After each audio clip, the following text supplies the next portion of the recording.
If you are ready to get started on an arthritis adventure, but something seems to be holding you back, maybe you think you can't do it yourself, or maybe you think it's just not possible for you. It's possible for a lot of other people, but you just feel like it's not possible for you. And I wanted to bring on an Arthritis Adventure Blueprint member who has gone through the program, who has osteoarthritis herself, and has gone through an amazing journey to give you some inspiration and some hope, and hopefully to give you some optimism in your own journey and give you some confidence in your own journey. We're going to talk about where she started before the program, how she got through the program, the ups and the downs, and now what she is able to accomplish. So I am so excited to welcome Miss Linda, who is going to be walking us through her own arthritis adventure. Thank you so much for joining me today.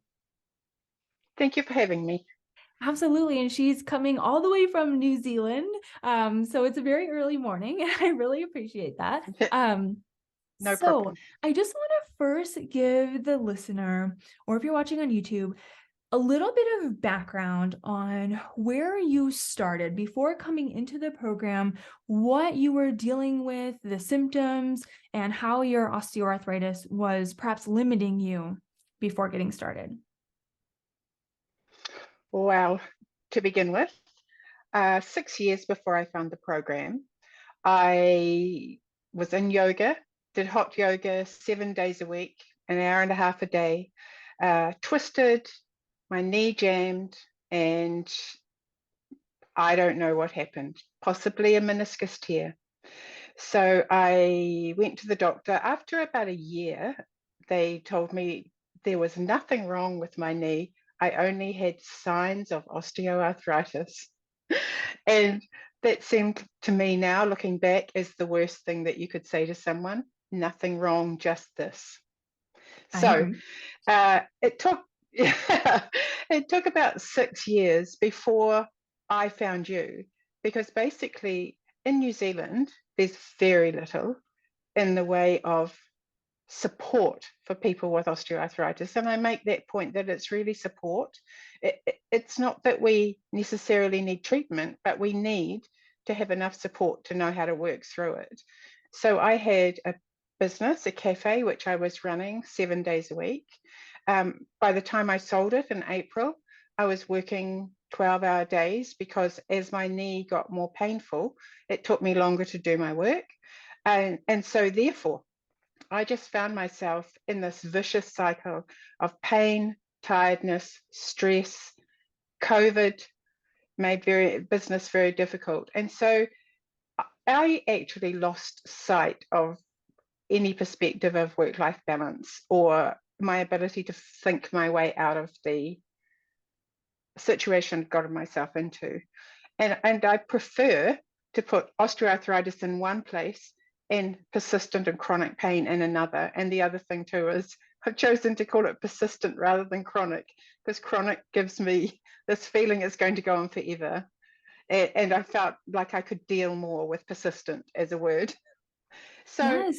um, yeah, so as I got more desperate, I don't even know why, but I had Googled osteoarthritis and very little came up. But then one day at the beginning of last year, I found the Adventure Alive YouTube channel and I started. And I know sounds ridiculous, but within about 48 hours, I had significant reduction in pain and significant increase in movement, including carefully being able to go up and down stairs, which was important as my cafe was on 2 levels.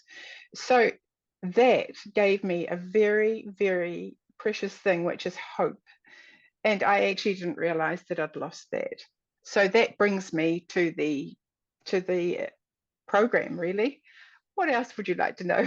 Absolutely. And I think what was really interesting that you mentioned is words are incredibly powerful. And I think that's where, especially our healthcare system in the US, I know you guys have a little bit of a different healthcare system, but you're still seeing healthcare professionals. And that's, I mean, still the first line of when you get diagnosed, they're the first people to say what it is or what to expect.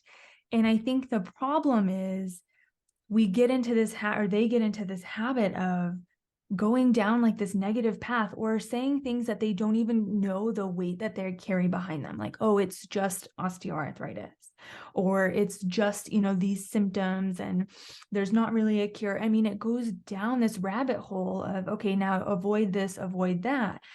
And I think what can be really powerful and what's been shown in the research is just the power of hope. Literally, the whole business model that I have is giving people permission to move.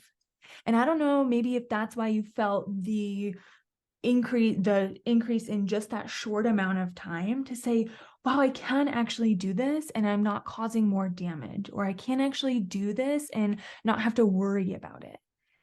And because, I mean, you can make some pain gains in just a short amount of time, but I think a lot of it is just the confidence in your own body to say, hey, maybe I can actually do this, or maybe this is possible.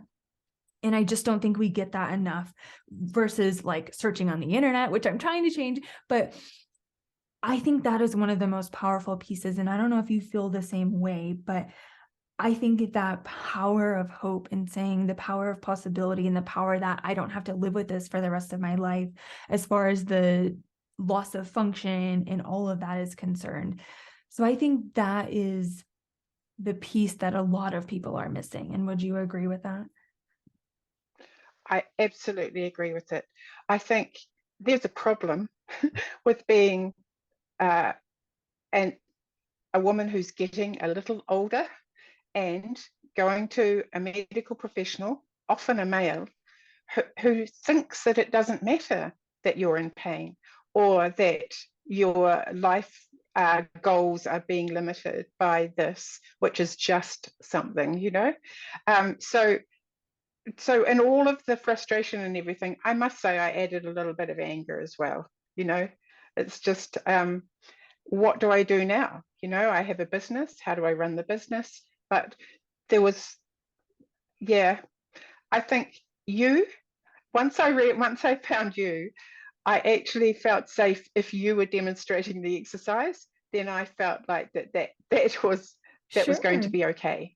Yeah. No, And I think I actually messaged you after about 4 or 5 months, and I said, "Am I only ever going to be able to do an exercise that you're demonstrating?"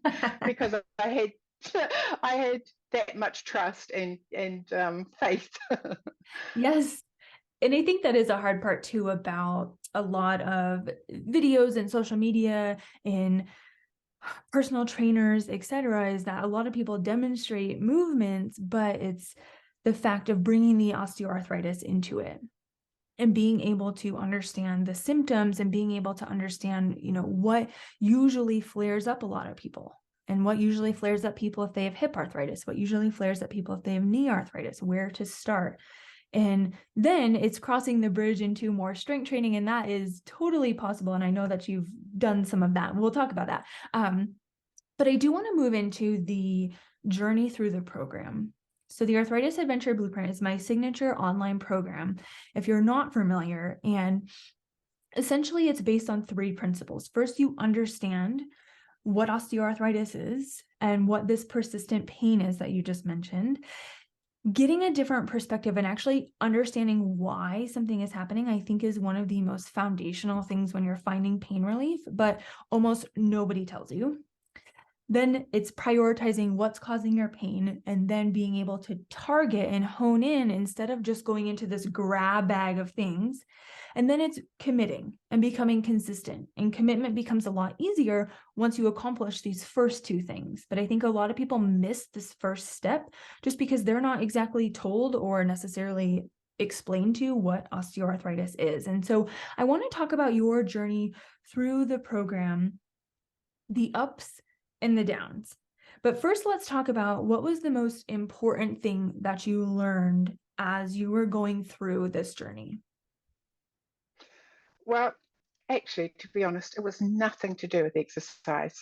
There's a first exercise related to, well, in my mind, it was a cup. I can't even remember if it was meant to be a cup.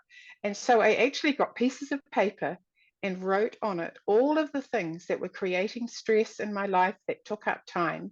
And by the time I got to my osteoarthritis, my own body, it was about 90% full. I had no space in my cup to deal with this thing that was happening. And so that's what spurred me on. I got such a wake-up call that day. It really stopped me in my tracks. And I think that So that's the sure. And I think that for the listeners who don't know about the cup, so essentially, and I think that's important that you brought up, it's not the first and most important thing was not exercise, because I think movement's blamed a lot, but it's not just trying to do all of these, like as much movement as you can, or trying to find the best movements. First, it's a lot of internal work and understanding and realizing what's actually filling up your cup. And that's what we use in the Arthritis Adventure Blueprint. It's what is filling that up, whether it's stress, poor sleep. I mean, there are a lot of things that can contribute to pain. And so first, that's what we look at, and that's how we prioritize what's flaring up your pain. Okay, continue. So then that started a process which is never a fast process. And so I had to change my life. I had to change huge factors in my life. And so getting more sleep. How do I get more sleep? Well, I'm stressed. So how am I going to deal with that? So working backwards, I then started going to a therapist. I came to a conclusion to sell my cafe, to really prioritize my situation. And I started at the same time, I started on the program.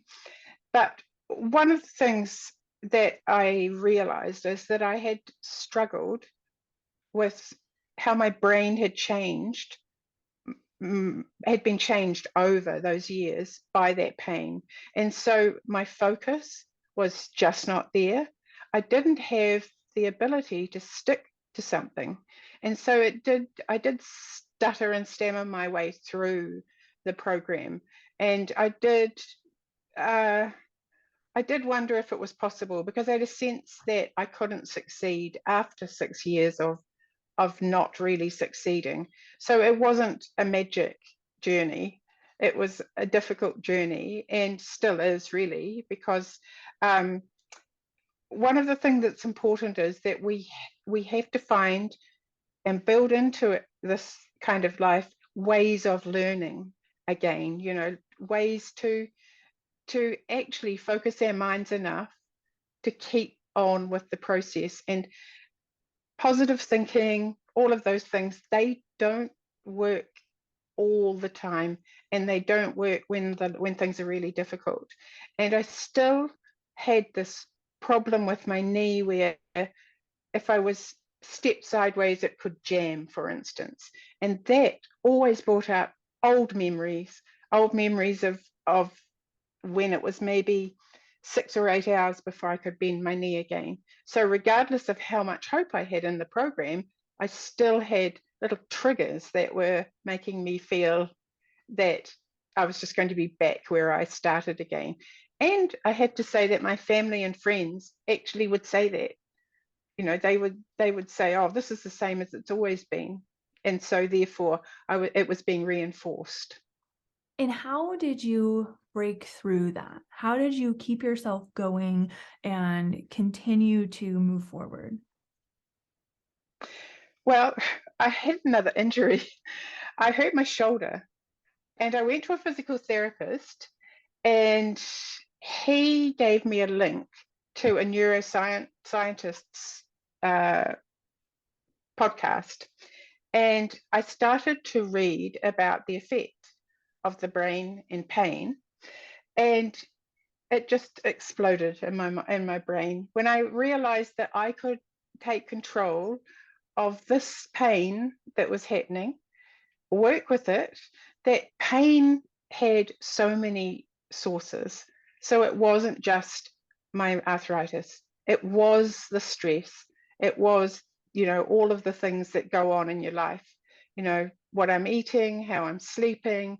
So I had an opportunity to change my thinking around my pain. And as I did that, I just went to another level. I feel like I'm climbing this amazing, exciting mountain, and not a good analogy for an osteoarthritis person, but I feel really excited, because I think that as a result of this program and understanding my brain, that I can really do anything now. And I'm 65, almost 66, and I seriously believe that I'm just starting the most exciting part of my life. So, yeah. And I think that's really amazing, because again, the hard part is when you go see someone and kind of get this initial diagnosis of osteoarthritis, you say, hey, I'm having knee pain.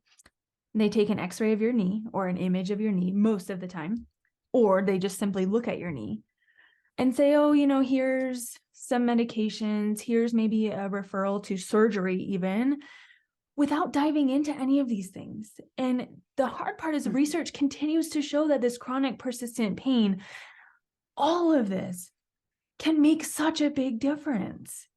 And if they would have told you initially, hey, maybe you should consider surgery, you could have missed out on this entire journey.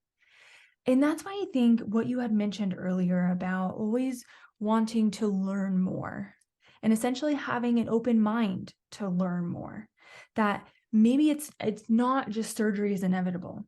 It's this journey of figuring out what's actually causing your pain, because surgery or not, figuring out these factors that are influencing your pain can also impact your recovery after surgery. If you are listening and do in fact need surgery. So it's creating this journey for yourself, allowing yourself to open up and to see what's actually possible.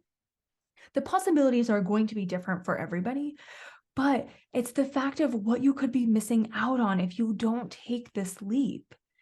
And so now I want to talk about, now you've been in it months now through this journey, and I want to talk about what you're experiencing now, perhaps what you're able to do functionally that maybe you thought that it wasn't possible before, and maybe what surprised you the most throughout this journey.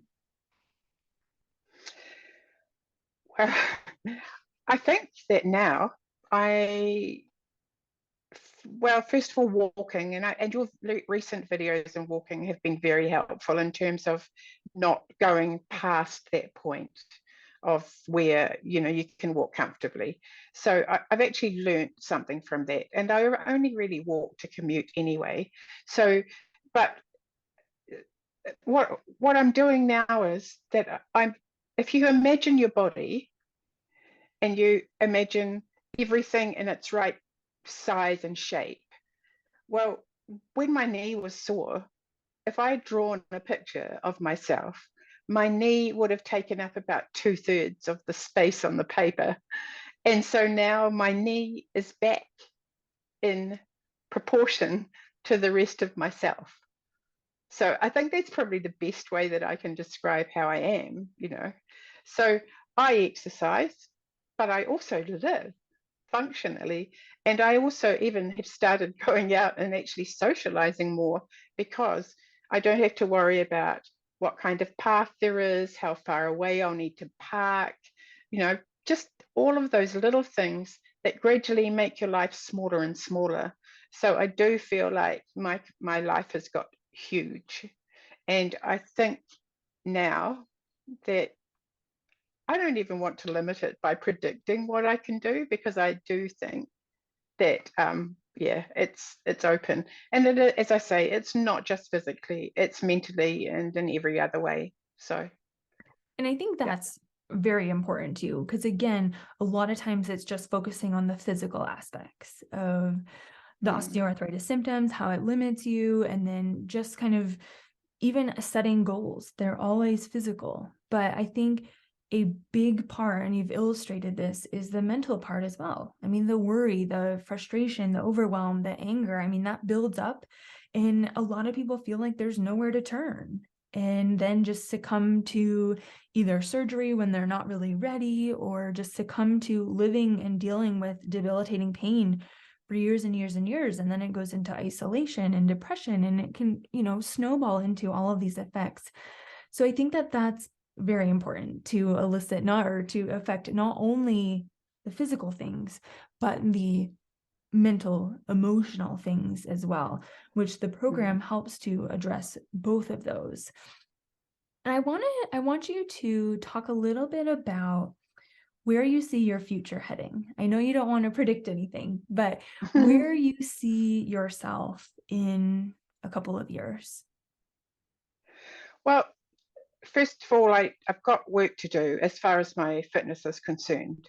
At the moment, I think that the biggest change has been the mobility exercises. I can't speak highly enough of how that changes everything, because it instantly gives you some kind of relief. It's such a part of my day. I was at the airport the other day, and I decided not to worry about the fact that there were 1,000 people in the room. And I just stepped sideways and backwards and did the little dances, and no one even notices. It doesn't matter what I'm doing. They don't care. And so that to me is the biggest thing. The mobility is amazing. And I kind of have a goal that I need to speak at least once a day to someone who looks like they might benefit. And so so really I want to get into more strength work. I really think, well, the neuroscientist says that, I've got it written down here, that our structure, our bodies need movement and weight bearing. So my response to pain used to be that I sat still. So now my response to pain is movement of weight bearing. Although I get so little pain now, I would have to say that my personality type says that if I find something new, or I see a new one of your videos, I can overdo it. So finding consistency and a little bit of restraint is another part that I need to work on. So as far as that's concerned, I've got all the facilities, all the things that I need here in the program to work on that strength and continue the mobility. In a couple of years, well, it's possible I could get arthritis in other parts of my body. That's a reality. But I absolutely now know that I have ways of dealing with my feelings about that and the actual symptoms of it. So I'm not too concerned about that, because the reality is we don't actually know too much about aging. It's a relatively new thing in our world. We're living way longer. So I'm just kind of up for the challenge, and I'll do whatever it takes. And so therefore, I think I just increase the possibilities of what I can do for the future. I'm only working part-time, half-time now, and I'm finding out what to do with the other half of my day. I don't know. I seriously can't answer that. I'd like to study again, but I don't know. I don't even know what that is. I think I'd have to be really interested in it. Sure. And I think even with the uncertainty, I think it's important to whoever's listening or whoever's watching, think about where you see yourself right now in a couple of years. Is it worrying about if you're going to be able to be there for your family or your friends? Is it worrying about if you're going to be able to continue to get around your house? There's a lot of worry and frustration and just feeling overwhelmed when people think about the future, especially with osteoarthritis. From what's stereotypically out there in information, what we hear from family and friends, like you had mentioned, there's a lot of people out there, not necessarily maliciously doing it on purpose, but there's a lot of discouragement out there. And I think that that's what's really important about what you just said, as far as seeing yourself in the future, is that I can actually do this, even if things are thrown my way, because it's not always perfect, not always butterflies and rainbows, but you have the tools and the confidence to be able to attack those and not see them as deterrents, but see them as challenges that you can overcome. It's not always going to be easy, but the fact that you're approaching the future more optimistically, I think is really important, because a lot of people that I talk to are stressed about, even next week, and stressed about what their life is going to look like, especially as it's getting diagnosed younger and younger. That at 65, you have tons of life left to live. That just be like worrying now about the next couple of years, think about how that's going to compound in the next 10 or 20 years. So I think that that's what's really important, is that the program is not just about exercise. You can get exercise a lot of different places, but it's the combination of building that confidence in yourself and building the confidence in your joints and feeling the permission to move and garnering that hope. And I think that that's what's really powerful and what sets the Arthritis Adventure Blueprint apart from a lot of different programs, is that you have support on the fronts, physically and mentally, to help get you to your goals. And you are not alone in this process. And I want to end with just a few words that you would say to someone who is listening or watching and is on the fence about either joining the program or on the fence about their osteoarthritis. Is the journey possible? If you could just give a couple of words of wisdom that may have helped you before starting this program. I think it's important to understand that where you are at now, and a lot of the feelings that you have, the fears, are actually part of living with this chronic pain. You are a hero in the fact that you have continued to deal with it. So you can take the tools that help you to live with this chronic pain and actually manage to do a lot of what other people are doing, and you can turn that around and take it into something new. But it's just a little bit at a time. We spend more time thinking about things than we do actually doing it, that procrastination on the couch. So if we can just be kind and gentle and just do as much as we can do, and understand that even the negativity, even the, and this is not a judgment, because this is me catastrophizing my pain and the effect it's having on my life. As we get better, as we work through this program, as we reach out, that reduces. And so we'll find a way. Also, you can take your time. This is not an emergency. This is a path that you're on. And so just do it. Action is so important. You will never know what your potential is. You will never know what is possible until you take action. And I think the thinking about things before doing them, or spending more time thinking about something before taking action, is something in all aspects of life that we do. And you will never know what is possible without taking action. So if you're ready to take action, you can learn more about the Arthritis Adventure Blueprint at arthritisadventure.com. And I'll put the link down in the show notes of the podcast and in the description of the video. I just want to say thank you so much for joining us today. And I hope that whoever's listening or watching feels a glimmer of hope, a glimmer of inspiration, and a glimmer to say, I can actually do this. Enough to get you to take action and enough to change your life. Thank you so much, Linda, for joining us. It's a pleasure. Thank you for everything.